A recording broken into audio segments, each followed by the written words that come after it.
Hoje eu vou falar sobre pertinência a um grupo, né? Pertencer ou não pertencer não é só coisa de matemática, é coisa também de relacionamento humano.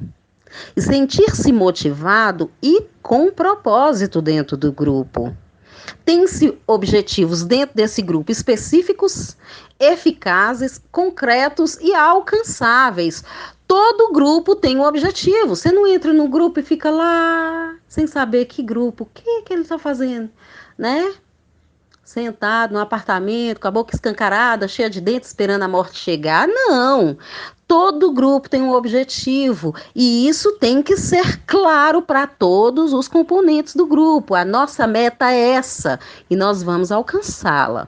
Objetivos se sabe como alcançá-los em curto, médio e longo prazo, quando se tem autoestima. Precisa-se ter direção que produza a convicção necessária para vencer. Incentivo, primeiramente, vem dos pais, e os filhos respondem aos seus desejos e preconceitos de acordo com a aceitação da criança. Deve-se tomar cuidado com o excesso de expectativas, por isso traz desequilíbrio em vários âmbitos de formação na infância, de formação da criança. Já que os pais querem oferecer o que não liberaram para eles na infância, e isso é natural em qualquer educação, e é a coisa mais normal a gente querer ter um sonho, a gente não realiza e a gente transferir esse sonho para a criança. Ou então a gente tem uma profissão e quer que a criança tenha aquela profissão, né? Isso é a coisa mais normal entre os pais, né? Mas a gente tem que ter o respeito da criança fazer as escolhas dela, né? Direcioná-la, estudá-la, perscrutá-la até que ela faça as escolhas certas e as escolhas que ela se sente bem, né? A gente precisa de ter esse respeito. Os filhos devem ser incentivados desde sempre a agir por iniciativa própria. Criatividade, esforço, interesse próprio na formação e sucesso pessoal. Isso deixará o filho motivado para o sucesso e superar a si mesmo sempre. Claro, superar sempre a si mesmo. Crianças pouco motivadas, elas têm características e vamos ver como elas se mostram. Falta de iniciativa, são entediadas, não estabelecem metas, vivem à torto e à direita e tá tudo bem para elas, se questionam sobre as coisas e diz da falta de interesse. Pessoa que fica questionando demais, não vou fazer por causa disso. Isso aí é preocupante às vezes, sabia? Reclama e chora, pois se sente inútil e incapaz, isso é falta de motivação. Faz obrigações de forma insatisfatória, não tem qualidade no trabalho que faz, no cuidado pessoal. Isso é complicado. A criança, assim, ela está com a autoestima, né, deteriorada aí. Não é motivada a persistir. Tem dificuldade em tomar decisões, não preocupa com a habilidade no que faz, né? Essa habilidade é ter a qualidade no que faz, né? E a destreza. E culpa as pessoas por falhas e não é responsável. Sempre está mandando ali, né? Dirigindo o problema, o insucesso para o outro. E é reativo, ao invés de proativo. Só que tem uma coisa aí, essa história da criança muito reativa, isso depende muito também das relações da autoridade que ela tem em casa. Crianças muito reativas, às vezes ela não está com problema de autoestima. Às vezes o problema dela é de autoridade, né? Às vezes ela é injustiçada, sim, né?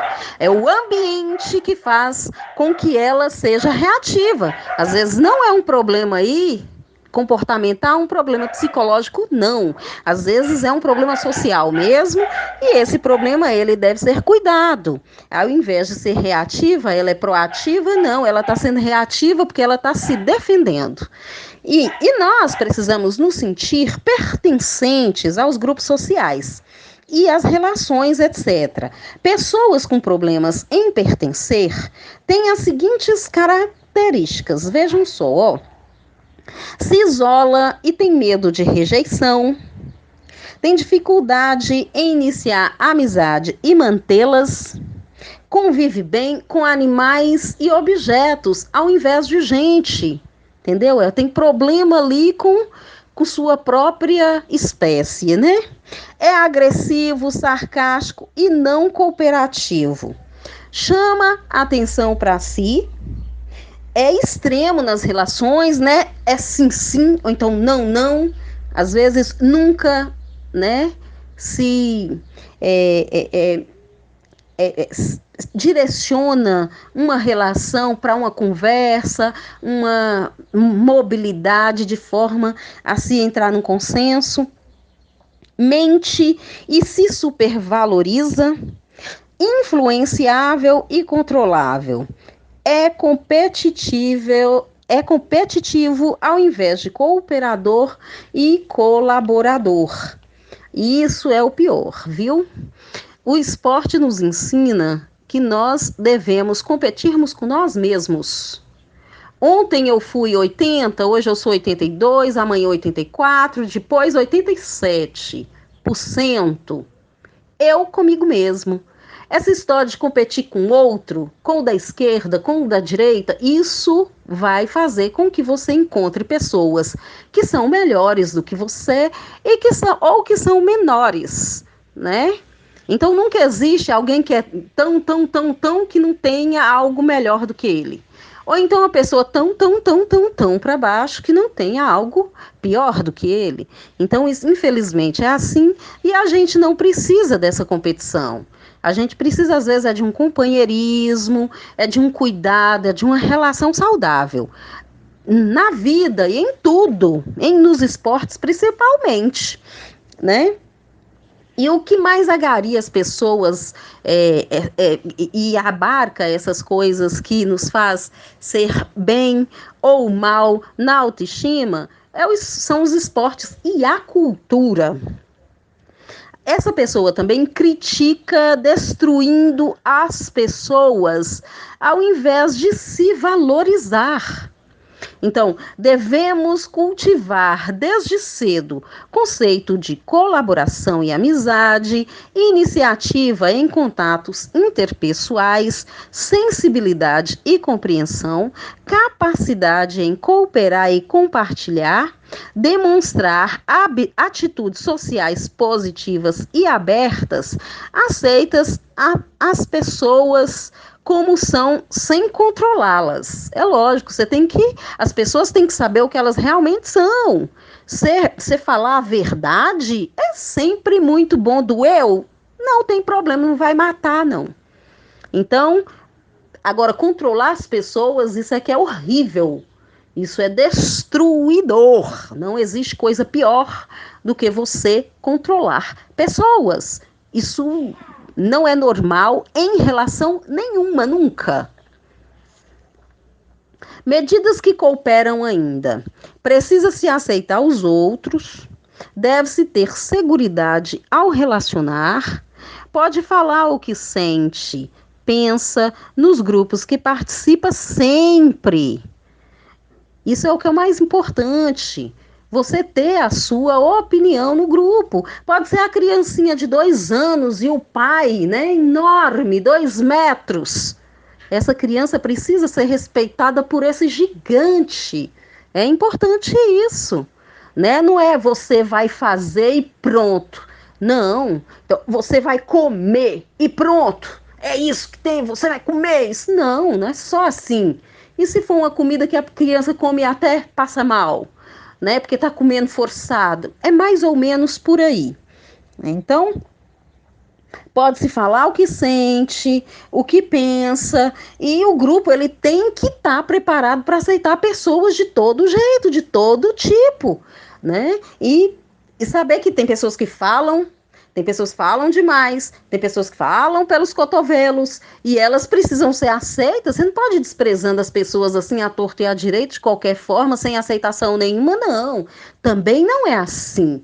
Agora, existem grupos específicos que você precisa, que ali você não pertence, mas nós estamos falando de pertinência, de grupos a qual você pertence. Então, são grupos praticamente obrigatórios. E aí, nesses grupos, é importante que você aceite as pessoas, preste atenção, precisa modificar, precisa direcionar, precisa entender. Tudo isso é importante.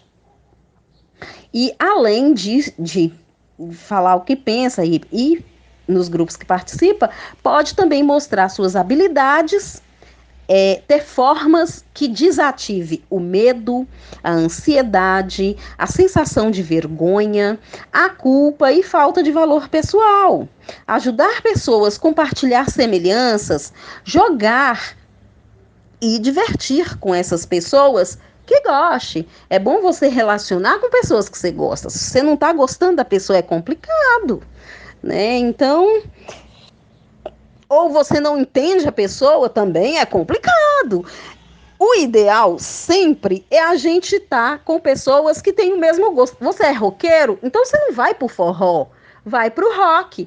Você gosta de MPB? Então vai. Você vai pro forró? Não. Você vai pro rock? Não. Você vai pra MPB. Não é isso? Então, você vai pro barzinho, pro violão. É assim, mais ou menos, né? Então, você gosta de música? Aí você vai assistir televisão, por exemplo. Só se for uma TV que toca clipes, por exemplo, né? Então é assim, é mais ou menos assim, iguais com iguais. Isso é o mais natural, isso é o mais lógico. O lugar de se sentir aceito, primeiramente, é a família. E esse é uma obrigatoriedade, viu, gente? Família tem que cuidar da família primeiro. Aí, se a família desprezar, algo está muito errado, é muito preocupante isso. A família não pode desprezar um componente assim, não. Porque ele é o primeiro grupo, é a célula mãe da sociedade. Então, se ela está destituída, algo de errado está acontecendo naquele grupo. Então, precisa se prestar atenção, precisa se direcionar, né? Então, e é lá, na família, que se socializa e se integra. A família tem um potencial de formação, de caráter, de cidadania, de pessoa, de moral muito grande. A família é o grupo social mais importante da sociedade. Então, se é o primeiro e a gente tem essa pertinência da família para o resto da vida, e a gente sai da família, na mais das vezes, para constituir outro grupo social, que é a família, então, pertencer a esse grupo, você tem que ter muito cuidado. Se o ambiente, a partilha, participação, brincadeira e trabalho juntos e acompanhados, haverá sempre aceitação, porque ali dentro a gente está vendo, né, partilha, participação, trabalho juntos, tem companhia, tem companheirismo, tem amor, né, tem felicidade de estar junto, de se acompanhar, né, então, onde não há autoritarismo e coesão em partilhar, apoiar, contemplar os desejos com interesse em qualquer grupo que esteja. Sempre deve ter essa coesão de partilha. Você fecha o grupo ali com uma relação boa e saudável. E isso faz parte, né, de um grupo que você pertence, e essa pertinência ela deve ser eficaz, concreta, com objetivos lineares e alcançáveis.